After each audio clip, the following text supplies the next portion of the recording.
మార్గం సుగమం చేసింది కేసీఆర్ ముఖ్యమంత్రి ఉన్నప్పుడే. ఇది మనం వచ్చిన తర్వాత దాన్ని వ్యతిరేకిస్తున్నాం. ఇది చాలా స్పష్టంగా మీకు మనవి చేస్తూ మరి నెక్స్ట్ ఇరు రాష్ట్రాల ఈ జల సంబంధిత అంశాలపై కలిసి పనిచేయడానికి మరియు ఈ ప్రతిపాదనలు పరిశీలించే అధికారులు మరియు నిపుణుల హై లెవెల్ కమిటీ ఏర్పాటు చేయడానికి అంగీకారం తెలిపారు.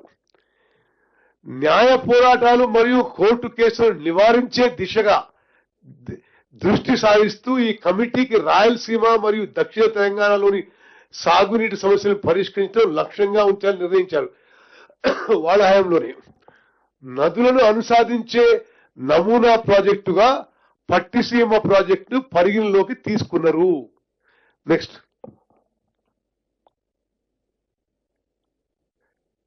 రాష్ట్రం అంతా పిలిచి భోజనం పెట్టి కూర్చోబెట్టి బేసిన్లు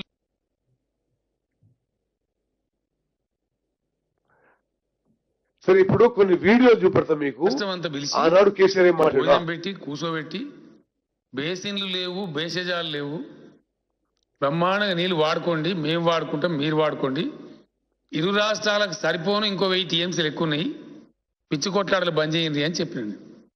అట్లనే అంతకుముందు ఫైనల్గా మొన్న ఈ కొత్త ముఖ్యమంత్రి గారు వైఎస్ జగన్మోహన్ రెడ్డి గారు అక్కడ ముఖ్యమంత్రి అయిన తర్వాత సుహృద్భావ వాతావరణం వాళ్ళు అడిగితే వెల్కమ్ అని చెప్పిన వారు టాక్స్కి వచ్చినారు, చర్చలు జరిగినాయి. నేను నమ్ముతున్నా, నాకు భగవంతుని నమ్మేవాడిని, మంచి ఆలోచన చేస్తే ఫలవంతమవుతుంది అధ్యక్ష. నేను చెప్పినాను పాత బేసిన్లు లేవు, బేసజాలు లేవు. మేము నా డాక్టర్ రోజా గారు మంచి ఆతిథ్యం ఇచ్చారు. అన్నదాత సుఖీభవ. ఊరికే సుఖీభవ కాకుండా రాయలసీమ ప్రాంతానికి డెఫినెట్గా గోదావరి జలాలు రావాల్సిన అవసరం ఉంది. ఇప్పుడు ఇక్కడ ఆంధ్రప్రదేశ్ రాష్ట్రంలో క్రియాశీలకంగా రబస్ట్గా పనిచేసేటువంటి మంచి పట్టుదల ఉండేటువంటి యువ నాయకుడు జగన్మోహన్ రెడ్డి గారు ముఖ్యమంత్రి ఉన్నారు కాబట్టి తప్పకుండా అది సాధ్యమవుతుంది. ఒక ఎల్డర్ బ్రదర్గా జగన్మోహన్ రెడ్డి గారు రాయలసీమ ప్రజల బాధలు నాకు తెలుసు కాబట్టి 100% మా యొక్క ఆశీస్సులు, సంపూర్ణ సహకారం 100% ఉంటుంది. ఇప్పటికే నేను ముఖ్యమంత్రి గారు ఆంధ్రప్రదేశ్ మంత్రివర్గం చాలామంది వచ్చి చర్చలు కూడా జరిపాం. నీరు ఈరోజు మన కళ్ళ ముందు కనపడతాం. సుమారు 1000 టీఎంసీలు గోదావరి నుంచి పోయింది. ఆల్మోస్ట్ ఇప్పుడు 2 ప్రాజెక్టులు కూడా మనకు శ్రీశైలం సాగర్ ఫుల్ అయిపోయి సముద్రాన్ని నీళ్ళిపోయి పరిస్థితాం. ఆ నీళ్ళు అట్లా వేస్ట్గా పోకుండా మన ప్రజలకు ఉపయోగపడాలని చెప్పి పాజిటివ్ నిర్ణయానికి వచ్చాం. ఇది గత 60-70 సంవత్సరాల తెలుగు వాళ్ళ చరిత్రలో ఒక కొత్త అధ్యాయం జగన్ గారు నేను కలిసి లిఖించబోతా ఉన్నాం. ఇందులో కొందరికి అర్థం కాకపోవచ్చు, కొందరికి డైజెస్ట్ కాకపోవచ్చు, కొందరికి జీర్ణం కాకపోవచ్చు, కొందరికి అజీర్తి కావచ్చు. కానీ మేం చేయగలిగిందేం లేదు. కానీ ప్రజలు అందరూ కూడా దేశం మొత్తంలో అన్ని కార్నర్స్లో అందరు ప్రజలు బాగుండాలని కోరుకుంటాం. ఎస్, రాయలసీమకు పోయి రాయలసీమకు నీళ్లు రావాలని నేను చెప్పిన మాట వాస్తవం. ఈరోజు కూడా చెప్తా ఉన్నా. ఎవరు వద్దంటున్నారు రాయలసీమకు నీళ్లు? నేను చెప్పింది ఏంది, అక్కడ కృష్ణా నదిలో నీళ్లు లేవు, గోదావరిలో ఉన్నాయి. మేము తెచ్చుకున్నాం, గోదావరి నుంచి తెచ్చుకుంటున్నాము, మీరు కూడా అక్కడి నుంచి తెచ్చుకోండి, మీకు మేము సహకరిస్తామని చెప్పినాం. బేసిన్లు బేసిజాలు అడ్డం పెట్టాము, మీకు సహకరిస్తాము. రాయలసీమ కరువు ప్రాంతము, వాళ్ళకి నీళ్లు రావాలి తప్పకుండా, అది న్యాయం, మీరు తెచ్చుకోండి, మేము అవుట్లెట్ సపోర్ట్ చేస్తామని చెప్పినాం. ఎందుకంటే అంటే దీంట్లో స్పష్టంగా ఏంటంటే గోదావరి జలాలని రాయలసీమ తరలించడానికి ఆనాటి ముఖ్యమంత్రి కేసీఆర్ గారు చర్చలు జరపడమే కాదు, ఆ దిశలో 2 అడుగులు ముందుకేసింది. ఈ రోజు ఏమంటుండు హరీష్ రావు గారు కానీ ఇతర టీఆర్ఎస్ వాళ్ళు, చంద్రబాబు నాయుడు ఆ పోలవరం బంకచెర్ల ప్రాజెక్టు కట్టే ప్రతిపాదన చేస్తే మీరు కొట్లాడుతున్నారని ఇప్పుడు మాట్లాడుతున్నాడు. అసలు వాస్తవంగా ఈ ద్రోహం, ఈ పాపం వాళ్ళు చేసింది. మనం ఈరోజు మరి ముఖ్యమంత్రి గారు నేను పలుమార్లు కేంద్ర ప్రభుత్వంతో సంప్రదించి ఇది తెలంగాణ నీటి హక్కుల ఉల్లంఘన, ఇది చేయడానికి వీల్లేదు అని మేము రిప్రజెంట్ చేస్తున్న విషయం కూడా మీరు గమనించాలి, తెలంగాణ ప్రజలందరూ కూడా తెలియజేయాలి.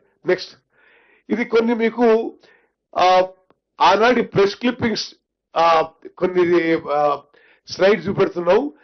ఆనాటి ముఖ్యమంత్రులు కేసీఆర్ గారు, జగన్మోహన్ రెడ్డి గారు కలిసి ఈ గోదావరి జలాలని రాయలసీమకి ఏ విధంగా తరలించాలని పలుసార్లు సుదీర్ఘంగా చర్చించిన ప్రెస్ క్లిప్పింగ్ లో మీకు చూపెడుతున్నాం. Next,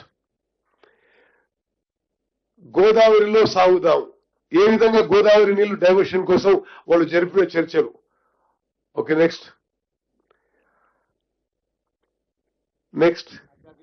okay, go back. Andhra Telangana వేరువేరు కాదు అని అన్నది ఎవరు? కల్వకుంట్ల చంద్రశేఖరరావు. మరి ఆ రోజు ఆ మాట అన్నాడు, ఈ రోజు ఏమంటున్నాడు? మరి అదేవిధంగా కేసీఆర్ సహకారం గొప్పది జగన్. ఓకే, మరి స్వచ్ఛమైన హృదయంతో జగన్, కేసీఆర్. ఓకే, మరి వాళ్ళు ఆ విధంగా మాట్లాడుకొని తెలంగాణ ప్రజలకి రైతులకు మోసం చేసి ఈ రోజు ఏ విధంగా మాట్లాడుతుందో దయచేసి గమనించాలి. అదేవిధంగా ఈ బేసిన్లు లేవు, బేసిజాలు లేవు అనేది అసలు వాటర్ ప్రిన్సిపల్స్ కి ఫండమెంటలీ రాంగ్. ఇది ఎప్పుడైనా సరే ఏ వాటర్ బేసిన్ అయినా ఆ బేసిన్ లో పూర్తిగా రైతులకి ప్రజలకు ఉపయోగపడ్డ తర్వాత వేరే చోట తీసుకుపోవాలి. గోదావరి జలాలు మన ప్రాజెక్టు పూర్తే కాలేదు, మన బేసిన్లకి పూర్తిగా నీళ్లే రాలేదు, గోదావరి జలాలు రాయలసీమ తీసుకుపోవచ్చు అని చెప్పి వాళ్ళు ఆ విధంగా చర్యలు తీసుకున్న విషయం కూడా మనం అందరం గమనించాలి. నెక్స్ట్,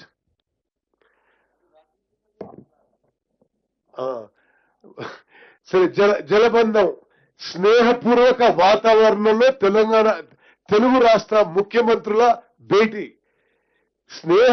స్నేహపూర్వక వాతావరణంలో తెలంగాణ రాష్ట్రాల ముఖ్యమంత్రుల భేటీ, జలబంధం అటది. ఓకే, నెక్స్ట్, కలిసి నడుద్దాం. ఇది ఎవరు రాసిండ్రు? నమస్తే తెలంగాణ రాసిండ్రు. అంటే ఇక వాళ్ళే రాయించుకున్న విషయాన్ని.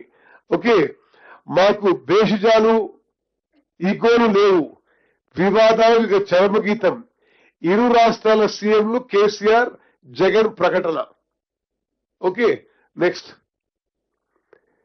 మరి ఇది కేసీఆర్ స్వయంగా ప్రగతి భవన్ లో, చదువుతా, ప్రగతి భవన్ లో శుక్రవారం జరిగిన ఇరు రాష్ట్రాల సీఎంల సమావేశంలో నదుల్లో నీటి లభ్యతపై పవర్ పాయింట్ ప్రెజెంటేషన్ ద్వారా వివరిస్తున్న ముఖ్యమంత్రి కేసీఆర్.